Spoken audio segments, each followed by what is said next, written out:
pagaliau priėjom prie esmės, dėl ko šita visa konferencija buvo, kad mes pradedame Life Osmo Baltic naują projektą, Senų ąžuolų kelias Auksavabaliai Lietuvoje ir Latvijoje. Ir ankstesni pasakojimai visi vedė būtent link šito projekto, kad tai buvo Life Osmo Derma jau pasibaigęs projektas, jisai buvo daug mažesnis, o mes dabar užsiplėšėm gerokai daugiau padaryti. Tikslas mūsų išlieka tas pats, tai būtent įgyvendinti priemonės užtikrinančias ES buveinių direktyvos prioritetinės rūšies, tai būtent niūriaspalvio auksavabalio apsaugą, orientuojantis į jų buveinę, tai dažniausiai senus ąžuolus. Ir žemėlapyje galite matyti žaliai pažymėta teritorija, kurią jau rodė mano kolegos, tai yra Life Osmo Derma projekto ribos, o raudonai pažymėta, ką mes šiame projekte ketiname padaryti. Tai kad per visą Lietuvą ir Latviją, nuo vieno pasienio su Lenkija iki kito pasienio su Estija, keliausime ir sudarysime būtent ekologinį koridorių auksavabaliui. Ir daug turime skirtingų uždavinių išsikėlę, tai ir pagerinti auksavabalio buveinių būklę Natura 2000 teritorijose, atlikdami buveinių tvarkymą ir medžių priežiūros darbus, taip pat sukurti ekologinius koridorius tarp šitų branduolio teritorijų, atlikti translokaciją, padedami Lietuvos zoologijos sodo su veisimo programa. Taip pat dirbti ne tik tai už miestų, bet ir miestuose, kaip pavyzdžiui, miestų parkus, ten tvarkyti medžius. Yra numatyta ir gamtotvarkos planų parengimas, ir rūšies apsaugos planas, kuris numatytas Latvijoje, atlikti ir kitų dokumentų paruošime, bei parengsime pasiūlymus naujų Natura 2000 teritorijų steigimui arba jau esamų teritorijų apsaugos tikslų papildymai. Tai bus 6,5 metų trukmės projektas ir tai yra vienas didžiausių laifinių projektų Lietuvoje su 11 milijonų biudžetu per būtent visiems šiem metam. Tai yra finansuojamas ES aplinkos ir klimato politikos programos, kitaip vadinamos LIFE.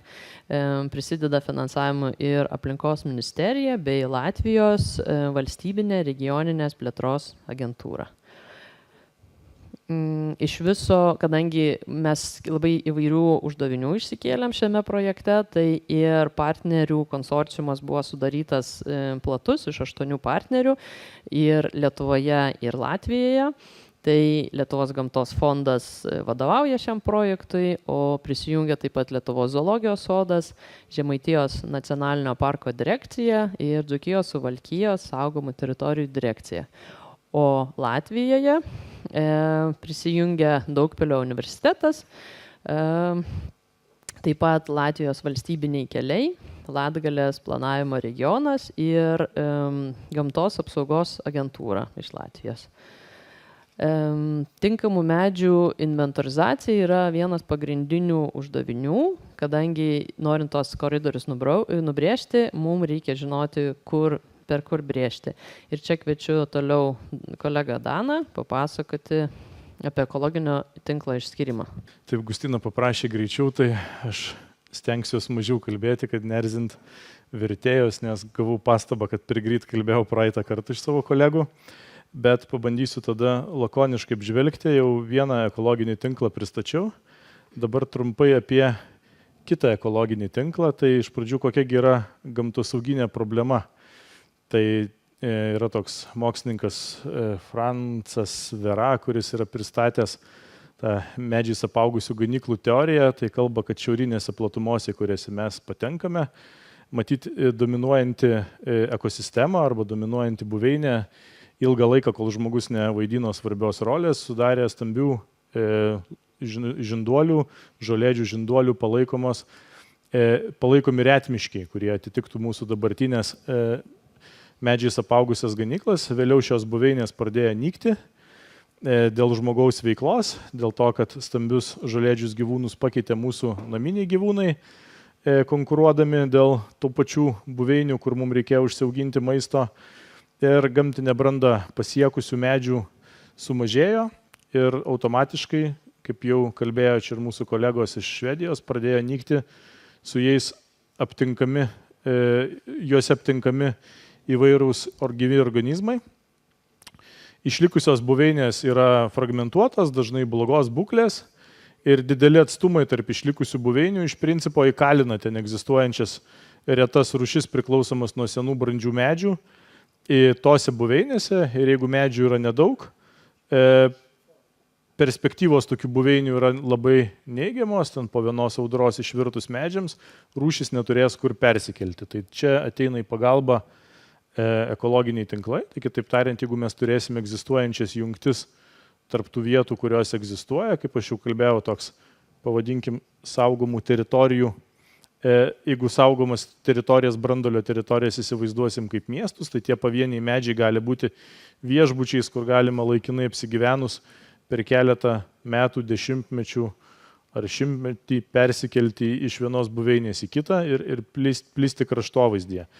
Tai automatiškai atsiranda iš gamtosauginės problemos analitinė problema, kurią mes čia su Alvydu balandžio mėnesį ir pusę gegužės intensyviai sprendėme, kaipgi visą tai padaryti. Tai yra sukurti ekologinį koridorių sudarytą iš brandolio teritorijų ir jungiamųjų elementų. Į tą koridorių apjungiant 31 Natūra 2000 teritorijoje, kuriuose yra aptinkamas niuriaspalvis auksabalis, ir numatyti jungtis tarp šitų saugomų teritorijų, taip, kad jos jungtų kuo daugiau žinomų nesaugomose teritorijose esančių niuriaspalvio auksavabalio arba kitų su senais medžiais susijusių rūšių, tai kitų vabzdžių, žinduolių ar grybų ar kerpių radaviečių. Ir jau kalbėjom čia apie atstumus, tai ten tas atstumas skirtingai labai skamba, tai mes vis dėlto pasirinkom, kad maždaug kilometras turėtų būti tarp tokių elementų, kad mes galėtumėm sakyti, kad tas koridorius yra sėkmingas. Aišku, čia priklausys nuo to, kaip mums seksis lauke pasitikrinti, kiekgi tų medžių yra.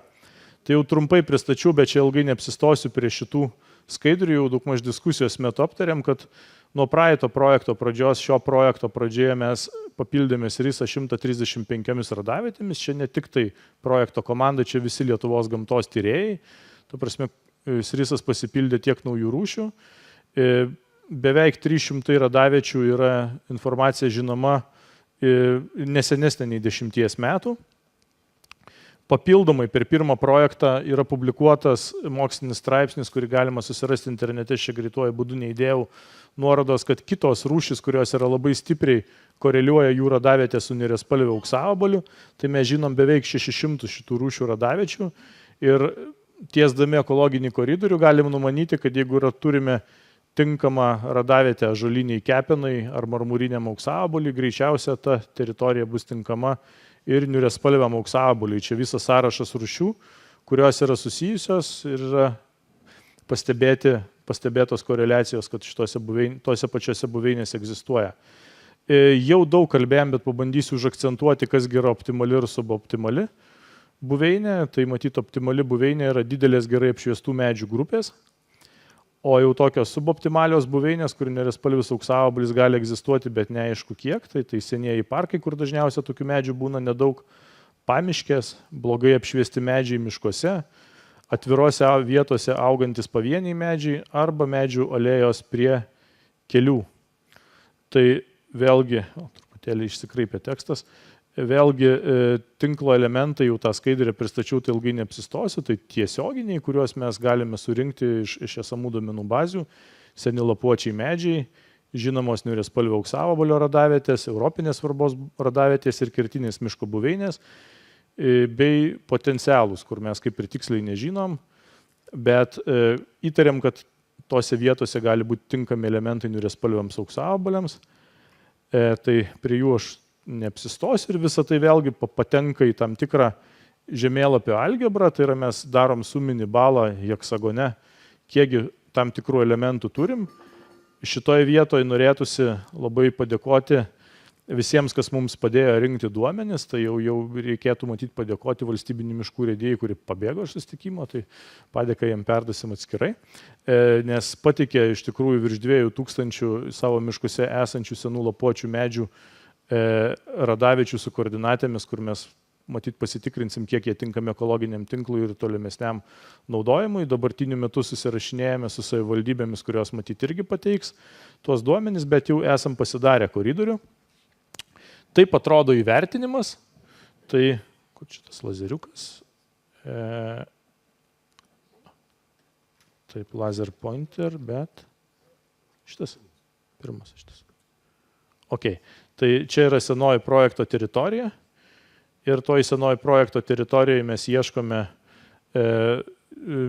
to prasme, senoji tinklas yra nutiestas, dabartiniu metu tikslas yra pasiekti Latviją ir pasiekti Lenkiją. Ir įvertinom, kad principė nežinom nei vieno objekto 63% šalies teritorijose. Ir aišku, didžiausi balai yra surinkti prie tose teritorijose, kur nerispalvis auksavabalis yra pakankamai gerai ištirtas. Gal aš tų heksagonų vertinimo čia dėl laiko neapsibrėšiu. Čia matyti nelabai, jau tą žemėlapį matėt, pirmajame nelabai matosi uždėtas tinklas, bet realiai antrajame, skaidrės bus susimaišę, bet nieko baisaus, antrajame tinkle mes jau matom sudėliotą tinklą patį, raudona teritorija yra senoji teritorija, ir toliau nuo jos eina įvairios, pavadinkim, atplaišos iki kitų teritorijų. Ir esmė ta, kad mes turime keletą jungčių su Latvija, nes nežinau, ar pastebėjote kolegos iš Latvijos prezentacijos metu, kad pietinėje Latvijos dalyje yra labai nemažai niuriaspalvio auksavabalio radaviečių, tai mes nežinom, kaip ten mums pavyks susijungti, bet tų susijungimo vietų yra numatyta pakankamai nemažai. Ir heksagonai yra maždaug, pats ekologinis koridorius yra 2 km pločio heksagono ir 2 heksagonai sudaro ekologinio koridoriaus plotį, tai iš viso 4 km. Ten, kur mes nežinome radaviečių, ten jį truputėlį paplatiname, nes neaišku, kaip praeis, kaip mums pavyks surasti medžius, o ten, kur žinome daug esamų objektų, tai jis gali būti ir siauresnis. Ir šitoj vietoj, ką dar svarbu pasakyti, kad neturime A, B arba C varianto, tiesiog nusprendėm, kad praeitą kartą sugaišom labai daug laiko tuos kitus variantus braižydami ir šitoj vietoj matyt bus tas adaptive designas, tai yra jeigu mes matysim, kad kažkur mums nepavyksta, tai tuo metu, kai nepavyks ir pradėsim ieškoti alternatyvių kelių, tiesiog negaišim laiko, nes tikslas buvo kuo greičiau išeiti į lauką. Tai čia vienas iš tų pavyzdžių, kai kurie koridoriai eina per tokias baltas teritorijas. Čia pirminis mūsų pabraižymas, kai kolegos iš Latvijų darė modeliavimą, tai mūsų duomenys rodo, kad pavyzdžiui šitą vietą daug patogiau yra apeiti žinomais elementais, o ne eiti tiesiai per kažkokius dirbamus laukus, kur mes nei turim duomenų, nei matom ant ortofoto stambių didelių medžių. Lygiai ta pati situacija ir Kėdainių rajone, kur iš principo per nežinomas vietas keliavam ir neapleidžiam. Aš jau matyti truputėlį užkalbėjau į priekį. Tai ten buvo tiesa, čia aš matyti, aš skubėdamas pamiršau esmę. Tai čia šitą koridorių mes pateikėm teikdami paraišką. Ta prasme, čia buvo teorinis modeliavimas, kaip jis galėtų atrodyti Lietuvoje. Dabar įvertinę mes palyginom, kad jį reikia truputėlį perbraižyti ir tą perbraižymą padarėm. Aš čia trumpai jau pristačiau, kaip mes jį darėm. Ir iš principo dabartiniu metu ekologinis koridorius yra truputėlį platesnis ir gerokai pakeistas, ten pagal tai, kur mes žinom, kiek elementų ir kur elementų žinome mažiau, jis yra platesnis, kur elementų žinome daugiau, jis yra siauresnis. Esam šiuo momentu susidalinę teritorijom, kur kiekvienas iš mūsų važiuos ieškoti medžių. Ir tikimės, kad mums pavyks. Pats ekologinis koridorius šiai dienai užima 700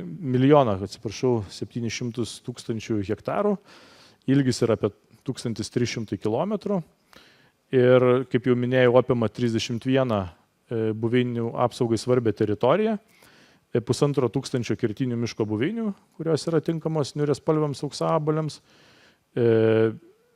680 žinomų medžių ir apima beveik pusę tiksliau truputį daugiau negu pusė visų žinomų niuriaspalvio auksavabalio radaviečių, nors yra sąlyginai nedidelis Lietuvos atžvilgių, tai pakankamai toks, manom, kad neblogas variantas toliau dirbti. Ir kasgi toliau, tai toliau jau laukia, kaip matote, planšetinis kompiuteris su appsu ir mūsų gamtosaugos specialistai keliaus ieškoti medžių ir šitoje vietoje žinutė tiems, kas dar sulaukėte, tai laukiam informacijos, jeigu matote, kad jūsų svarbus didelis ąžuolas gali patekti į mūsų ekologinio koridoriaus plotą, tai būtinai su mumis sukontaktuokit, mes atvažiuosim, pasižiūrėsim, ar tas medis yra tinkamas, parinksim priemonės jo apsaugai, sutvarkymui, kad toliau vyktų viskas sėkmingai su tuo medžiu, o kągi darysim konkrečiai, tai papasakos matyt mano kolegos, tai perduodu tada. O priemonės nieko naujo stebuklingo neišradom, viskas bus iš principo panašiai, kaip buvo ir ankstesniajam projekte, nes jau taip atšlifavo metodiką, dabar reikia ją plačiau paleisti. Tai bendrai per Lietuvą, Latviją bus sutvarkyta ne mažiau 3850 medžių, vien Lietuvos dalis 1700 medžių. Čia yra minimalus skaičius, praeitą kartą mūsų buvo minimalus skaičius tarp Vilniaus Kauno 350, mes virš 6500 medžių sutvarkėm. Tai čia reiškia yra minimalios metrikos, o jau kiek pasiseks, kiek pavyks, jau parodys laikas, bet tai yra bent jau mažiausi skaičiai, ką turim pasiekti. Jaunų ąžuoliukų sodinimas, dirbtinių buveinių įrengimas ir išveistų niuriaspalvių paleidimas į laisvę trijose skirtingose Lietuvos vietose. Tai plačiau nesiplėsim. Taipogi vėl bus reikalingi ir gamtotvarkos planai tam tikrom teritorijom, tikslinių programų parengimas ir kai kuriuose vietose matysim pagal surinktus duomenys buvo jie panaudoti praeitą kartą teritorijų tikslinių rūšių sąrašo papildymui arba netgi naujų teritorijų steigimui, žiūrint kaip, taip sakant, tos teritorijos ar bus poreikis naujų teritorijų steigimui. Kolegos iš Latvijos pagaliau šiek tiek dėmesio jum šitam projekte, tai Latvija irgi nusiteikė energingai ir virš nemažiau 2150 medžių yra nusiteikę sutvarkyti, tikimės šitas skaičius bus gerokai didesnis. Latgalės regione bus parengti 6 parkų rekonstrukcijos planai. Taipogi visai Latvijai rūšies apsaugos planas niuriaspalvio auksavabaliui ir 6 gamtotvarkos planų parengimas BAS teritorijom. Taipogi tai yra ne tik tais parengimas, suderinimas, patvirtinimas. Taipogi Latvijai vykdys eksitų veisimą ir perkelimą į laisvę, dirbtinių buveinių įrengimą ir taipogi su naujų bastų steigimu arba jau esamų bastų tikslinių rūšių sąrašo papildymu. Arboristinis tvarkymas tai vėlgi lajos, polajis, betonas, nebetonas, apsauga. Svarbiausia, kad tai būtų gerai medžiui, žmonėms ir jų turtui. Trumpai, kas pagrindiniai dalykai, tai kad polajis turi būti šviesinimas ne paukščių perėjimo laikotarpiu, mediena paliekama biologiniai įvairoviai, arboristai taipogi jau mokosi tokių dalykų, kad naudojama biologiškai skaidi alyva, dažnu atveju naudojamas akumuliatoriniai įrankiai, tai bus pakankamai eilinė praktika. Priemonės įgyvendinamos saugomose teritorijose ir už ekologinio tinklo ribų ir priemonės galima gyventi tik tada, kai su savinku bus rašytiniai susitarimai. Be susitarimai priemonės nebus įgyvendinamos. 3 partneriai Lietuvoje, kiekvienas pasidalinę po savo teritorijas, tai Žemaitijos nacionalinis parkas ir Dzūkijos Suvalkijos saugomų teritorijų direkcija, tai savo atitinkamose teritorijose, kurie atsakingi už tai jų ir skaičiai yra šiek tiek mažesni ir jų buveinės yra galbūt šiek tiek mažesnės, jie turi mažiau pasirinkimo, tai pas Dzūkijos Suvalkijos 100 medžių, Žemaitijos nacionaliniam parke 200 ir Lietuvos gamtos fondas visą likusią Lietuvos dalį, kur numatyta sutvarkyti ne mažiau 1400 medžių, tai yra Lietuvos dalis. Viso 1700 medžių ne mažiau. Apie veisimą nelaisvėje ir perkelimą jau klausime gerokai daugiau, tai į metus numatyta ne mažiau kaip po 100 lervų ir kokonų. 5 metai, 5x100, ne mažiau 500 individų ir paleidimas Žemaitijoje ir Metelių regioninėme parke. Trumpai aiškiai. Trumpai norėjau pridurti, kad projekto metu mes atliksime šiek tiek ir mokslinių tyrimų, tai pavyzdžiui drėgmės ir temperatūros matavimai drevėse, kuriuose gyvena osmoderma ir taip pat zoologijos sodo veisimosi dėžėse, kad suprastumėm geriau, kokių sąlygų reikia auksavabaliui, kad jisai gyvuotų kuo puikiau. Taip pat bus atliekami medžių tyrimų, erdvių tyrimai su tomografu, kaip vat matote nuotraukoje, ir gaunamas paskui toks vaizdas, iš kurio galima suprasti, kad vat žalia spalva pažymėta yra gyva mediena, o kitomis spalvomis jau drevės arba pūvanti mediena, tai vėlgi supras geriau, ko tam auksavabaliui reikia, kad jisai gerai gyventų. Mes projekto metu atliksim taip pat ir monitoringą, tai ir natūrinėse teritorijose, tiek Lietuvoje, tiek Latvijoje. Taip pat tarp Natura 2000 teritorijų mes išsirsim per abi šalis 240 taškų, kuriuose gaudysim su feromoniniam gaudyklėm. Dėl to mes labai tikimės, kad mes sužinosim daugiau teritorijų, kur auksavabalis yra. Ir be abejo šitie duomenys bus pateikiami į saugomų rūšių informacinę sistemą Lietuvoje ir į OZOS duomenų bazę, kas yra atitikmuo Latvijoje. Labai norim dalintis gerąją praktiką, kad pasibaigus projektui veiksmas toliau vyktų auksavabaliui palankus. Dėl to mes darysime mokymus savivaldybių specialistams apie medžių priežiūrą urbanizuotose teritorijose. Taip pat bus seminaras dėl auksavabalio apsaugos būklės gerinimo Estijoje, kad estams perduosime šią, ką sukaupėme per praėjusią ir šį projektą, tą gerąją patirtį.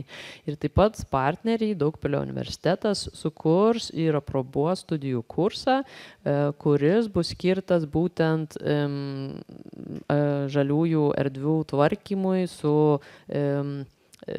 tikslu skatinti arboristinį tvarkymą medžių ir taip pat gamtai palankų medžių tvarkymą. Labai džiaugiamės, kad vienas iš partnerių, Latvijos valstybiniai keliai, kur yra, jie parengs alėjų rekonstrukcijų ir priežiūrų gaires, kurios taps privalomos visiems jų rangovams. Kadangi Latvijos valstybiniai keliai valdo beveik didžiąją daugumą Latvijos kelių, tad jų projekto metu, būtent auksavabaliui suformuotos, pritaikytos gairės taps privalomos vos ne visiems Latvijos keliams, kaip rekonstruojamiems, kaip alėjoms, kaip žaliesiems koridoriams. Ir projekto metu be abejo bus daug ir edukacijų, tiek zoologijos sode, tiek parkų lankytojų centruose. Darysime mokslo populiarinimo renginius ir apsauginės iniciatyvas visuomeniai, tad labai kviesime prisijungti ir dalyvauti.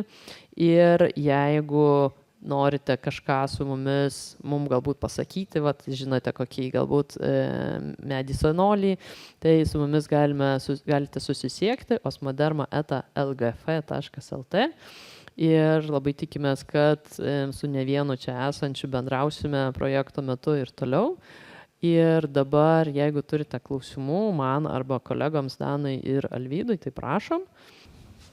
Aš noriu paklausti, praeito ir šio projekto metu, kaip buvo ir planuojama darbų užtikrinimo tęstinumas. Tai jeigu tai yra privatus asmuo, Alvydas minėjo, kad pasirašoma kažkas, kad suprask, nenupjaus medžių ir panašiai, bet jeigu į priekį žiūrint, gal reikės ten, nežinau, ir pagenėjimo, šviesinimo darbų, kaip šitą klausimą sprendėt ir planuojat spręsti? Ačiū už klausimą. Tai su projekto veiklos bus atliekamos jau tiems medžiams, su kurių savininkais, žemės savininkais mes būsim pasirašę apsaugos sutartis, kuriomis jie įsipareigos tam tikrą laiką tą medžiui negerinti, tai yra nebloginti augimo sąlygų arba jų nenukirsti. Tai taip pat tęstinumas, tai viena, kad mes bendrausim su savininkais, mes papasakosim, kad tai svarbus medis ir kaip galima jam padėti toliau išgyventi, tai dalinai tą tęstinumą perims patys savininkai. Taip pat mes rengsime mokymus tiek savivaldybėm, tiek ir kitiems suinteresuotėm asmenim, kaip perduoti tą patirtį, kaip galima užtikrinti tą ilgamžiškumą, ypač medžių senolių, kurie jau galbūt yra probleminiai. Tai mes šiaip turim įvairių strategijų nusimatę pačiam projekte, kaip mes tą tęstinumą užtikrinsim. Taip, tai toks paprastas klausimas. Niūraspalvio auksavabalio dabartinė būklė ir kokia jinai bus projektui pasibaigus? Kaip rūšies populiacijos būklė? Ačiū. Kadangi projektas tęsis tik 6,5 metų, o kaip žinome, gamtiniai procesai vyksta lėtai, tai tikimybės, kad iš dabartinės blogos būklės staiga pasidarytų gera būklė, mes tokių vilčių nededame. Mūsų tikslas yra labiau sustabdyti blogėjimą, ypač būklių, ir tada su laiku tikimės, kad pradės gerėti situacija, nes projekto užmojai tikrai dideli, daug tų buveinių, mikro tokių buveinių mes sutvarkysime. Tai tikimės, kad per galbūt daugiau, ne 6,5 metų, o 10 ar daugiau, kad pradės reikalai gerėti. Mes, ačiū už klausimą, kad klausimas yra apie Lietuvos kelininkus. Tai mes, kai ruošiam projektą, mes kvietėm ir Lietuvos kelių direkciją galbūt tapti partneriais, lygiai kaip iš Latvijos tapo Latvijos valstybiniai keliai partneriais. Tai Lietuvoje pasirodo yra požiūris, kad medžiai, tos alėjose, medžiai palei kelius žudo žmonės, dėl to juos reikėtų patraukti nuo kelių. Tai kai toks yra požiūris, tai sunku yra rasti kažkokių bendrų taškų, kurie galėtų padėti auksavabaliui gyventi, taip pat kaip Latvijoje, labai gražiai tos alėjos ir žmonės sugeba sugyventi. Dar tada klausimą atliepiant, tai tikiuosi kelininkus irgi šviesit ir įtrauksit į mokymus ir prisidėsim. Aš vis tiek dėl rūšies populiacijos būklės, kokia jinai dabar yra, ir tų rekomendacijų, ką reikėtų padaryti ne tik su šito projektu, bet plačiau. Tai turbūt tikimės, kad jūs pateiksit tas rekomendacijas. Šitas projektas skirtas tai rūšiai, tai jūs duomenis valdot naujausius, darot priemonės, kurios yra labai reikšmingos, tai tikimės ir prašome to tokio konkretesnio atsakymo, kas bus padaryta per šitą projektą, kad sustabdymas nykimo tai yra didžiulis rezultatas. Tai galbūt ir pasigėdau tos informacijos rūšies būklės dabar ir kokią jūs tikitės ir veisiant, išleidžiant, ir vykdant tas gamtotvarkinės priemonės. Tai labai prašau kitą kartą akcentuoti, nes jūsų projektas labai prisidės prie šitos problemos sprendimo. Dėkui labai. Ačiū už komentarą. Kaip jau minėjo mūsų svečiai iš Švedijos, kad galima dėti į dirbtinius inkilus viščiukus, norint pagerinti drevės organikos kiekį, tai mes neketiname ieškoti ar kačių, ar viščiukų, bet paprastai gamtoje jau patys būna, kad pelėdos prineša pelių, būna, kad kažkokie varnėnai tose inkilose besiveisiantys ne visai sėkmingai, tai patys palieka tos organikos. Mes patys tikslingai nepirksim broilerių.